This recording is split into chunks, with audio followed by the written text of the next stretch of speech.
কোন সব চেয়ারম্যান যদি চেয়ারম্যান ইলেকশন করে, কোন মেম্বার যদি মেম্বার ইলেকশন করে, তার একদল অনুসারী আছে না?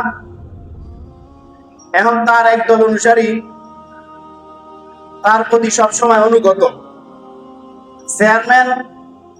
চেয়ারম্যান ইলেকশনে পাস করার পরে, মেম্বার ইলেকশন পাস করার পরে শুধু কেবল তার অনুসারীদেরকে কি শুধু ফ্যামিলি কার্ড দিবে নাকি সবাইকে দিবে?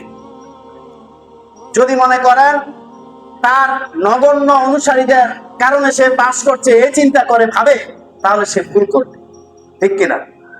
আর যদি বলে, চেয়ারম্যান যদি বলে, দেখো তোমাদের কয়েকজনের ভোটে শুধু কেবল আমি পাস হই নাই, আমি ভালো কাজ করেছি বিদায় মানুষ আমার সততা দেখে আমাকে পাস করাইছে, তোমরা তোমরা আমার অনুসারী বটে, কিন্তু এরপরও যদি আমার নাম ভাঙ্গাইয়া যদি তোমরা দালালি করো, চাঁদাবাজি করো, তোমরা যদি দর্শন করো, রাহাজানি করো, তাহলে ইল্লাবি হাক্কিহা, হাদিসের ভাষা অনুযায়ী তোমাদের উকুবাতের কারণে, তোমাদের শাস্তির কারণে, তোমাদের গুনার কারণে তোমরা শাস্তি হবে, জেল আদালত জাস্টিস তোমাদের উপর পতিত হবে।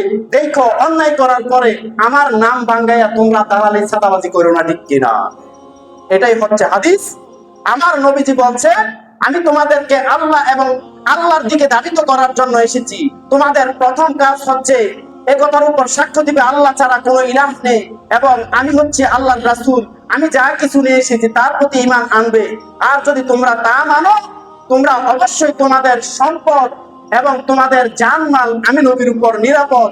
আবার দেখো, আমি নবীর অনুসারী হয়ে ইসলামের মধ্যে এসে তোমরা আবার কোনো গুনাহ করিও না, অমুসলিমদের উপর আঘাত করিও না, আবার কারো উপর জুলুম করিও না, তোমরা অন্যায় করিও না, তোমরা পাপ করিও না, তোমরা ঝগড়া করিও না।